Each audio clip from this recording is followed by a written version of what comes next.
पर स्थित बरैठा toll plaza पर नेशनल हाईवे के चौड़ीकरण की मांग को लेकर संत समाज द्वारा किया जा रहा आंदोलन मंगलवार को प्रशासनिक अधिकारियों के आश्वासन के बाद फिलहाल स्थगित कर दिया गया। यह आंदोलन करीब 1.5 से 2 घंटे तक चला, जिसके दौरान भिंड और ग्वालियर जिले के वरिष्ठ प्रशासनिक अधिकारी मौके पर मौजूद रहे।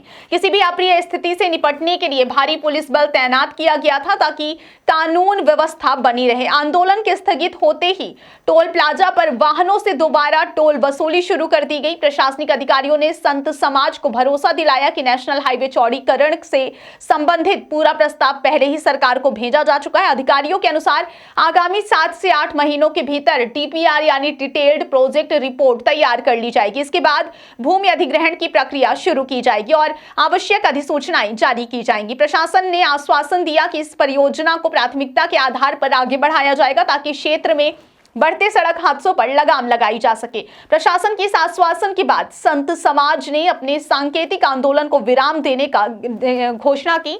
संत समिति के अध्यक्ष कालीदास महाराज ने स्पष्ट शब्दों में कहा कि संत समाज प्रशासन को एक बार और समय दे रहा है, लेकिन यदि हाईवे निर्माण को लेकर किसी भी तरह की लापरवाही हुई या प्रोजेक्ट तैयार करने में देरी हुई तो संत समाज दोबारा सड़क पर उतरने को मजबूर होगा। उन्होंने चेतावनी दी कि ऐसी स्थिति में टोल वसूली किसी भी कीमत पर नहीं होने दी जाएगी। नो रोड नो टोल के नारे के साथ आंदोलन को और तेज किया जाएगा। गौरतलब है कि नेशनल हाईवे 719 की जर्जर हालत और लगातार हो रहे सड़क हादसों के विरोध में सोमवार दोपहर संत समाज सड़क पर उतर आया। संतों ने बरैठा टोल प्लाजा और हाईवे को अपने कब्जे में लेते हुए जोरदार प्रदर्शन किया और टोल वसूली को पूरी तरह बंद करा दिया था। नो रोड नो टोल के नारे लगाते हुए साधु संतों ने टोल बैरियर हटवा दिए, जिसके बाद वाहन बिना टैक्स दिए गुजरते रहे। इस आंदोलन की अगुवाई दंदरौवा धाम के महंत रामदास महाराज और संत समिति के अध्यक्ष कालीदास महाराज ने की। इस आंदोलन को राजनीतिक समर्थन भी मिला। कांग्रेस विधायक और विधानसभा में नेता प्रतिपक्ष हेमंत कटारे धरने पर बैठकर संत समाज के समर्थन में नजर आए। उन्होंने कहा कि NH 719 अब मौत का हाईवे बन चुका है, जहां आए दिन हादसे हो रहे हैं और लोग अपनी जान गंवा रहे हैं। उन्होंने सरकार पर गंभीर आरोप लगाते हुए कहा कि जनता रोज परेशान हो रही है, लेकिन सरकार कुंभकर्णी नींद में सोई हुई है।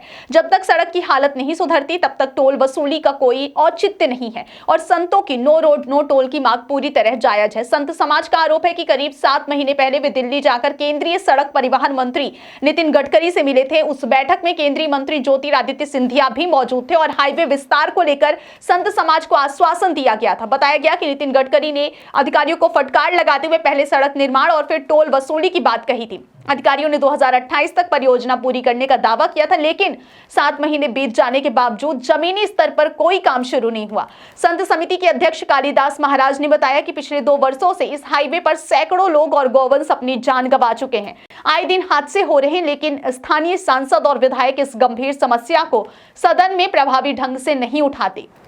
उन्होंने यह भी कहा कि विधानसभा अध्यक्ष नरेंद्र सिंह तोमर ने चर्चा के दौरान स्वीकार किया था कि भिंड के जनप्रतिनिधि इस मुद्दे को पर्याप्त गंभीरता से नहीं रखते। दंदरौवा धाम के महंत रामदास महाराज ने 2 टूक कहा कि यह आंदोलन अब सिर्फ आश्वासनों तक सीमित नहीं रहेगा। जब तक NH 719 का 6 लेन बनाने का काम धरातल पर शुरू नहीं होता तब तक टोल वसूली नहीं होने दी जाएगी। संत समाज ने चेतावनी दी है कि यदि जल्द ठोस कार्रवाई नहीं हुई तो आंदोलन और उग्र रूप ले सकता है। उल्लेखनीय है कि इस वर्ष अब तक इस हाईवे पर 241 लोगों की मौत हो चुकी है, जिसने इस मार्ग को वास्तव में मौत का हाईवे बना दिया है।